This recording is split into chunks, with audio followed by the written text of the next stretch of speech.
तो हेलो दोस्तों, आज हम शुरू करेंगे क्लास 12 का थर्ड चैप्टर मैट्रिसेस। तो मैट्रिसेस होता क्या है? ये मैट्रिक्स का बहुवचन होता है। और हम देखते हैं कि जैसे हमारे पास कुछ आंकड़े हैं कि ए और B C, A B C तीन स्टूडेंट हैं और तीनों स्टूडेंटों को मिले हैं फिजिक्स में कुछ मार्क्स मिले हैं, केमिस्ट्री में कुछ मार्क्स मिले और मैथ में भी कुछ मार्क्स मिले हैं। तो अब हमें पता है फिजिक्स में इसको मिले 75 मार्क्स, ए को, बी को मिले हैं 76 और सी को मिले हैं 69। सी को मिले हैं 80, मतलब ए को मिले हैं इसमें केमिस्ट्री में 80, बी को 88 एंड सी को मिले हैं 70। और मैथ में ए को मिले हैं 65, बी को मिले हैं 89 एंड सी को मिले हैं 75। तो हमारे पास कुछ आंकड़े इनका हमने संग्रह कर लिया, मतलब एक जगह इन्हें इकट्ठा करा। तो अगर हम इन्हें ऐसे कर दें तो हमारी हो जाएगा आव्यूह।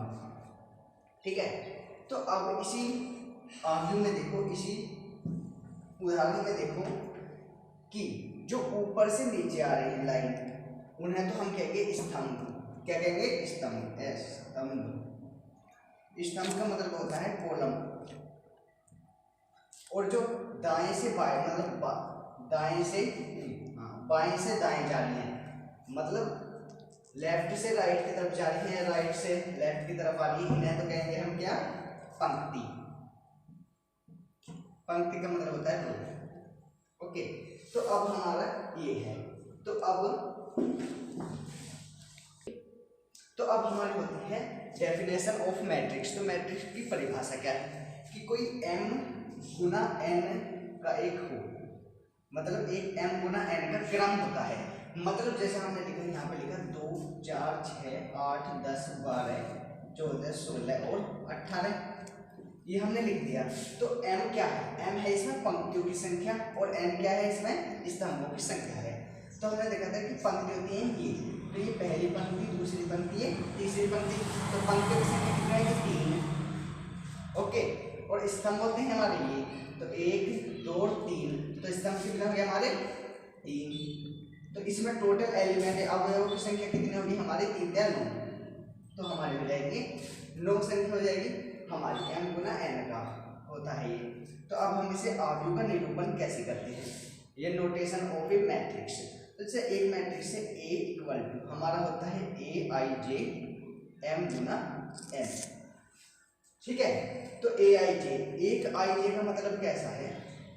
अब हमें देखना है कि जैसे हमारा कोई एक एलिमेंट है, जैसे a एलिमेंट है, a है जो एलिमेंट है वो फर्स्ट पंक्ति, मतलब पहली पंक्ति का पहला स्तंभ है, पहली पंक्ति का दूसरा स्तंभ है, पहली पंक्ति का तीसरा स्तंभ है, और ऐसे चलेंगे हमारा हो जाएगा पहली पंक्ति का n स्तंभ।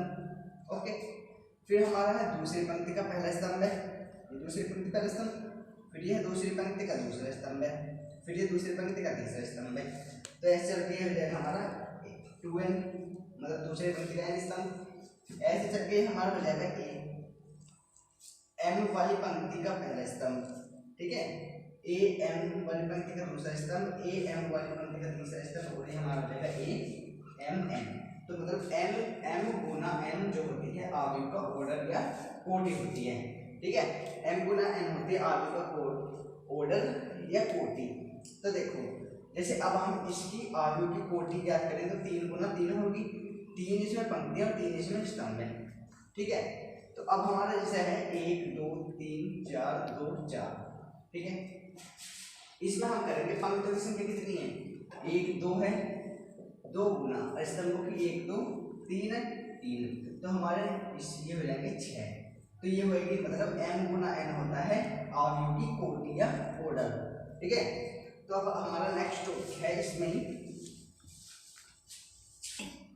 तो अब है हमारा जो पहले क्वेश्चन है, ये है आव्यूह के तत्व, ये मतलब एलिमेंट ऑफ ए मैट्रिक्स। तो ये क्या होते हैं? तो अब हमारा हमने कहा पहला ही, जैसे हमारा है 11 12 8 9 0 2 1 3 4। तो अब हमारा ये है, तो अब हमें इसमें पहली पंक्ति का मतलब ऐसा हमें पता है कि A11 की जो पहली पंक्ति का पहला स्तंभ कौन सा है? तो पहली पंक्ति हमारी ये है और इसका पहला स्तंभ कौन सा है? ये है 11।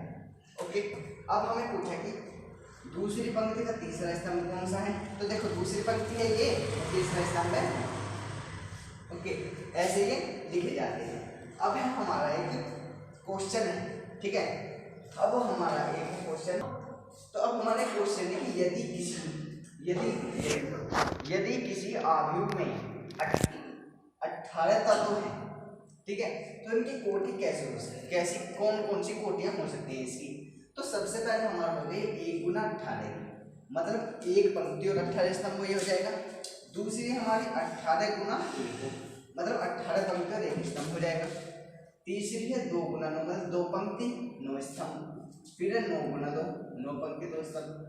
फिर है 3 गुना 6, 3 पंक्ति 6 स्तंभ। और हमारा हो जाएगा 6 गुना 3, मतलब 6 पंक्ति 3 स्तंभ। इससे अलग कोई नहीं है, तो मतलब हमारे ऑर्डर हमें ये समझ में आ गया है, ठीक है। तो अब हमें एक चीज करनी है, जो हमारा आव्यूह के तत्व में एक हमारा क्वेश्चन है कि एक 2 गुना 3 का एक आव्यूह बनाइए, एक आव्यूह बनाना है, ठीक है। जो हमारा होना चाहिए कैसा, 5i माइनस 3j, ठीक है। तो देखो जो i होता है वो तो होता है i बराबर हमारा होता है कि कौन सी पंक्ति है, i बराबर होता है हमारा पंक्ति, और j बराबर होता है हमारा स्तंभ। ओके, अब m मतलब एक हमारा m मतलब की पंक्ति होता है, और j मतलब ये स्तंभ होता है। पर इनमें डिफरेंस क्या क्या है, n बराबर स्तंभ होता है और j बराबर, तो इनमें डिफरेंस ये है कि जो m है वो तो पंक्तियों की संख्या है, और जो i है वो कौन से पंक्ति है इसको निरूपित करता है, ठीक है। स्तंभ में भी ऐसी है, ये स्तंभों की संख्या है, की संख्या, ये खाली स्तंभ ही है, ठीक है। तो ये हमारा टॉपिक क्लियर है कि ये पंक्ति है और ये स्तंभ है। ओके, तो अब हमें किसका क्या करना है, 2 गुना 3 क्रम का एक आव्यूह की रचना करनी है, जिसका जो सूत्र हमें दिया होगा 1/2 5i माइनस 3j है।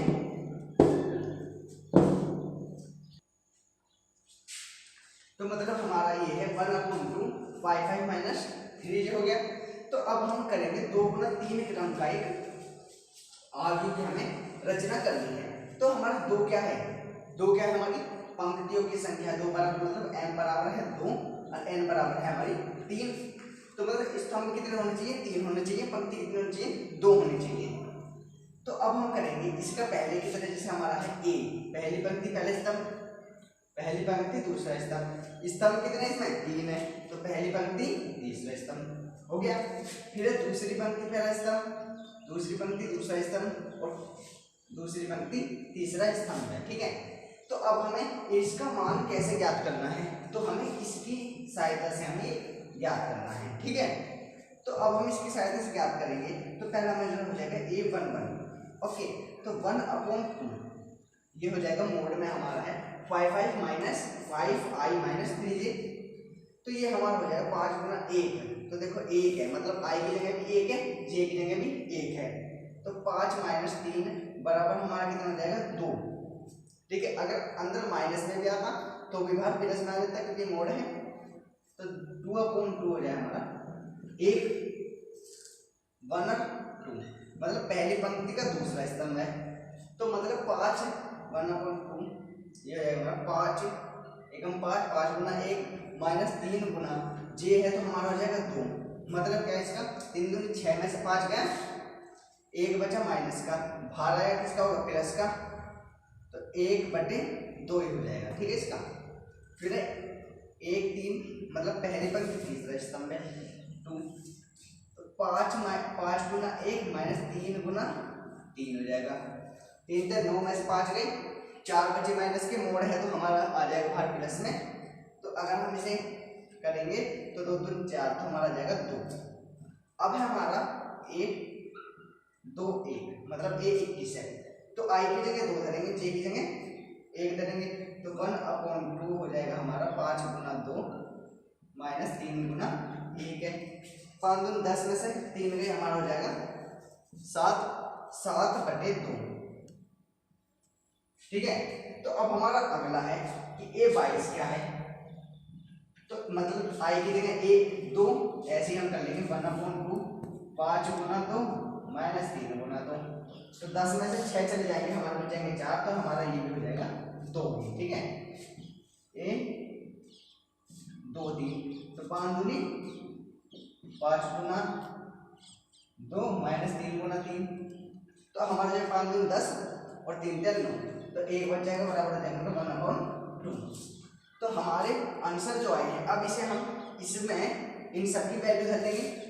तो सबसे पहले A11 की वैल्यू क्या है हमारी 1 है, A12 की वैल्यू 1/2 है, A13 की केवल 2 है, इसका है फिर 21 की 7/2, 22 की है 2 और 23 की हमारी 1/2 है। ठीक है, तो अब हमारे ये हो गए जो हमारे एलिमेंट पर बेस्ड जो क्वेश्चन आते हैं वे इसी प्रकार के आते हैं। ठीक है, अगर हम इसे 3 गुना 3 क्रम का भी लिखते तो हम यहाँ पे एक और बढ़ा देते A 3 1 3 2। ठीक है, तो ऐसे ही हम इसका कर सकते हैं प्रसार, ऐसे हम इसके क्वेश्चन सारे सोल्व कर सकते हैं। ठीक है, तो अब हमारा जो अगला टॉपिक है कि आव्यूह के प्रकार कितने होते हैं। तो सबसे पहले हमारा होता है टाइप्स ऑफ एलिमेंट, मतलब मैट्रिक्स। तो मैट्रिक्स मतलब आव्यूह के प्रकार कितने होते हैं। आव्यूह के प्रकार में सबसे पहला जो आव्यूह होता है हमारा वो होता है हमारा आयताकार आव्यूह, मतलब आयताकार आव्यूह। अब इसकी पहचान क्या है। आयताकार आव्यूह की पहचान है कि इसमें पंक्तियों और स्तंभों की संख्या बराबर नहीं होती है। पंक्तियों मतलब m not equal to n, मतलब पंक्तियों और स्तंभों की संख्या बराबर नहीं होती है।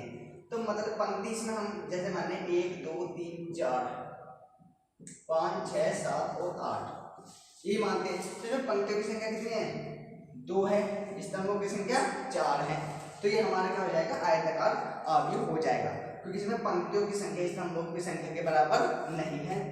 अब एक हमारा है दूसरा कि जिसमें बराबर हो वो कौन सा होएगा, वो होएगा हमारा वर्ग आव्यूह।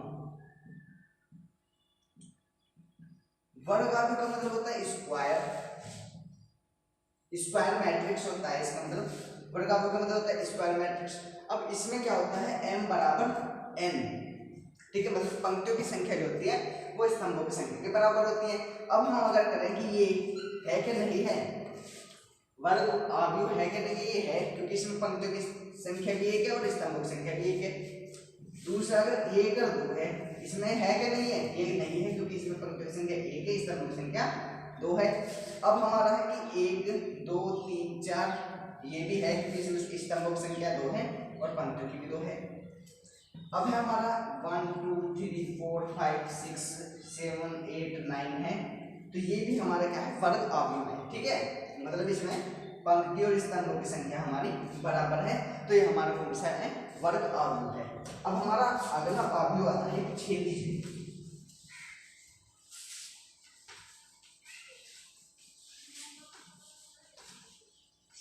मतलब इसमें होता है कि क्षैतिज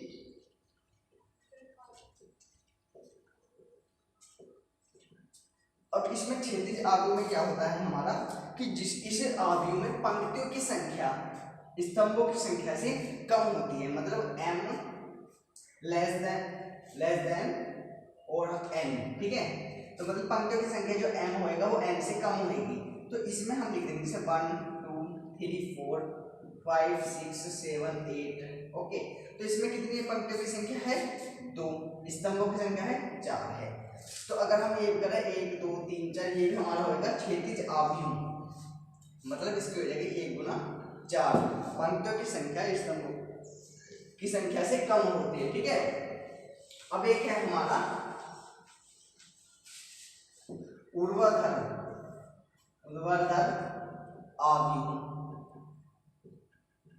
अब हमारे क्षैतिज आव्यूह में स्तंभों की संख्या पंक्तियों से ज्यादा होती है, इसमें पंक्तियों की संख्या जो होती है वो स्तंभों से ज्यादा होती है। मतलब कैसे है, अब ये 1 2 3 4 5 6, ठीक है, तो इसमें पंक्तियों की संख्या है 3, स्तंभों की संख्या है 2, तो ये हमारे क्या है ऊर्ध्वाधर आव्यूह है, मतलब इसमें पंक्तियों की संख्या स्तंभों की संख्या से ज्यादा है, तो हमारा ऊर्ध्वाधर आव्यूह है। ठीक है, तो अब हमारा अगला एक आता है अब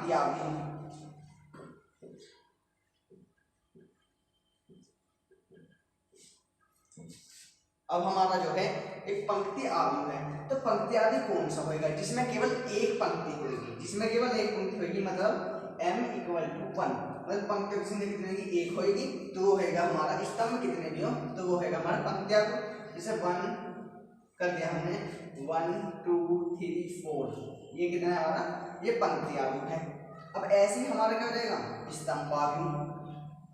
स्तंभ आव्यूह, तो स्तंभ आव्यूह कैसे होगा, स्तंभ आव्यूह होगा कि जिसमें स्तंभ की संख्या एक और पंक्ति की संख्या कितनी भी हो सकती है, 2 हो 4 हो 6 हो 8 हो 10 हो, कितनी हो सकती है, मतलब 1 2 3 4 ऐसे कर दो तो हमारा हो जाएगी 4 गुना 1, तो स्तंभ की संख्या कितनी है 1 हो, और पंक्तियों की संख्या चाहे जितनी भी हो वो होगा हमारा स्तंभ आव्यूह। ये क्लास 12th का थर्ड लेसन है मैट्रिक्स, तो ये सारे बेसिक क्लियर कर रहे हैं और आगे भी इसके क्वेश्चन करेंगे, ठीक है। तो अब हमारा नेक्स्ट जो टॉपिक है वो है रिक्त या शून्य आव्यूह, मतलब नल या जीरो है, मतलब है इसका रिक्त या शून्य आव्यूह, ठीक है। तो इसमें न तो पंक्ति से कुछ फर्क पड़ता है न ही स्तंभों की संख्या से, इसमें पंक्ति और स्तंभों की संख्या चाहे जितनी भी हो, पर इसमें जो इसके सारे एलिमेंट हैं, एलिमेंटों के एलिमेंट क्या होते हैं, इसके जीरो होते हैं, ओके। तो ये हमारा क्या है 3 गुना 3 का हमारा मतलब 3 गुना 3 कोटि का ऑर्डर का हमारा रिक्त मैट्रिक्स है, मतलब शून्य आव्यूह है, ठीक है। तो इसे हम किससे रिप्रेजेंट करेंगे, जीरो है तो हम इसे ओ से रिप्रेजेंट करेंगे। अब हमारा है दूसरा, अब अंतर है कि इसमें इकाई मैट्रिक्स, इकाई आव्यूह, यह हमारा होता है तत्समक कह देते हैं इसे, या तत्समक आव्यूह। तो हमारा जो इकाई आव्यूह तत्समक आव्यूह होता क्या है, अब इसमें तो कि जीरो सारे एलिमेंट इसके जीरो हैं ये रिक्त के, अब इसमें इकाई है तो इसमें हम देखते हैं कि जो मुख्य विकर्ण होता है, मुख्य विकर्ण होता है मतलब ये वाला होता है जो विकर्ण, इसके सारे तत्व ही इकाई हों, इकाई का मतलब एक हों, ठीक है। तो मतलब अगर इसके हम 1 0 0 0 1 0 0 0 1 कर दें तो मतलब क्या है इसके मुख्य विकर्ण के सारे तत्व कितने होंगे, इकाई होंगे, तो वो क्या होगा इकाई आव्यूह हो गया, तत्समक आव्यूह होगा। पर क्या यही इकाई आव्यूह है, नहीं, और भी हमारे पास मतलब स्क्वायर सारे ही स्क्वायर मैट्रिक्स हमारे क्या होते हैं, इकाई आव्यूह होते हैं, मतलब इकाई आव्यूह जो होंगे हमारे वर्ग आव्यूह होंगे, ठीक है। ये हमारा कोई ऐसे नहीं सकता जैसे हमारा है 1 2 3 4 5 6, जैसे हमने कर दिया 1 0 0 1 0 0 1, ऐसे नहीं होगा जी, जब होंगे 1 0 0 1 मतलब ये हमारा वर्ग आव्यूह होगा, जब ये हमारे तभी हमारा ये होगा इकाई आव्यूह होगा, ठीक है। तो अब हमारा जो अगला है कि विकर्ण आव्यूह क्या होता है, फिर ये तो हमने पहले इकाई और रिक्त आव्यूह, अब हमारा विकर्ण आव्यूह से हमसे, तो विकर्ण आव्यूह हमारा होता है कि विकर्ण आव्यूह कि जिसके मुख्य विकर्ण को छोड़ के, मतलब इसको छोड़ के शेष सारे तत्व क्या है शून्य हो, इसे क्या कहेंगे हम विकर्ण आव्यूह कहेंगे। तो मतलब जैसे 3 0 0 0 5 0 0 0 6, ये हमारे क्या होगा विकर्ण आव्यूह कि मुख्य विकर्ण के सारे तत्वों को छोड़ के ये हमारा विकर्ण आव्यूह हो, मतलब सारे तत्व जीरो हो, केवल मुख्य विकर्ण को छोड़ के, मतलब इस लाइन को छोड़ के। पर अब ये तो पिछली में भी तो इसमें क्या अंतर है, इसमें तत्व कोई से भी हो सकते हैं, ठीक है, उसमें तत्व क्या होना चाहिए, मतलब एक होना चाहिए, मतलब यूनिटरी मैट्रिक्स होनी चाहिए, ठीक है। तो अगर हम करेंगे इसे तो हमारा 3 5 6 ये हम कुछ भी लिख सकते हैं विकल्प में, और यूनिटरी मैट्रिक्स में मतलब इकाई आव्यूह में हमारे सारे क्या होने चाहिए, एक एक एक होने चाहिए। अब एक है हमारा अदिश आव्यूह, अदिश आव्यूह, ठीक है। तो इसमें भी मुख्य विकर्ण को छोड़ के शेष सारे तत्व शून्य होने चाहिए, पर इसमें क्या होना चाहिए, ना ही तो इसमें एक होना चाहिए, ना ही सब अलग अलग होने चाहिए, ठीक है। तो इसमें जैसे है हमने कर दिया 2 0 0 0 2 0 0 0 2, तो ये हमारा क्या है, अदिश अवयव है, क्योंकि इसमें सारे तत्व मुख्य विकर्ण छोटे सारे तत्व शून्य हैं और सारे एक जैसे ही हमारे हैं, अदिश अवयव में। अब हमारा अदिश अवयव ये भी हो सकता है 0 a, नहीं ये भी हो सकता है मतलब a 0 और 0 a, ओके। तो ये हमारा हो जाएगा अदिश अवयव और ये हो जाएगा हमारा विकर्ण अवयव। अब हमारा एक अवयव है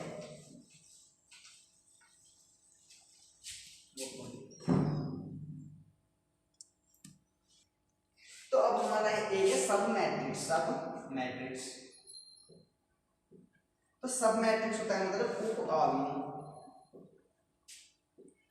तो अब हम देखेंगे इसमें उप अवयव होता क्या है, मतलब हमने क्या लिया, वर्ग अवयव लिया, उप अवयव होता है मतलब वर्ग अवयव का, ठीक है। तो मतलब हमने लिया एक वर्ग अवयव लिया 2 9 9 6 3 5 7 8 2, ठीक है। अब हमें इसमें से किसी एक एलिमेंट का, जैसे मतलब है हमें 9 का ही उप अवयव व्यक्त करना है, मतलब दिखाना है। तो 9 का उप अवयव, 9 क्या है हमारी पहली पंक्ति का पहला, मतलब A11 है। तो जो A11 है मतलब पहली पंक्ति कैंसिल करो और स्तंभ हमने कैंसिल करा, तो क्या बचेगा 3 5 8 2, ये हमारा क्या हो जाएगा, उप अवयव हो जाएगा, ठीक है। तो अब हमारे ये अवयव के जो प्रकार हैं वे खत्म हो चुके हैं। जैसे कि ऊपरी त्रिभुज अवयव, ऊपरी त्रिभुजीय अवयव। अब हमारा ऊपरी त्रिभुजीय अवयव क्या होता है, तो जो हमारा ऊपरी त्रिभुजीय अवयव होता है मतलब इसका क्या है कि जैसे मुख्य विकर्ण के, ठीक है, जैसे हमने लिख दिया है 1 2 3 4 5 3 0 0 और 0, मतलब मुख्य विकर्ण के नीचे के तत्व जिसमें शून्य हो वो तो होगा ऊपरी त्रिभुज अवयव।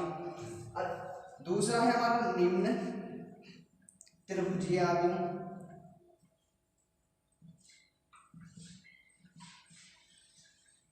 तो हमारा निम्न त्रिभुजीय अवयव क्या होगा, इसमें नीचे गए तो इसमें ऊपर के तत्व शून्य हो जाएंगे, कोई प्रॉब्लम नहीं है। 1 2 3 0 0 5 0 3 4, तो मतलब मुख्य विकर्ण के ऊपर के तत्व शून्य तो निम्न त्रिभुजीय अवयव, अगर नीचे के शून्य तो ऊपरी त्रिभुजीय अवयव। ये हमारा खत्म हो गया। अब हम कहते हैं कि जब विकर्ण अवयव क्या वो हमारा ऊपरी, हमारा जो विकर्ण अवयव होता है मतलब क्या 2 3 5 0 0 0 0 0 0।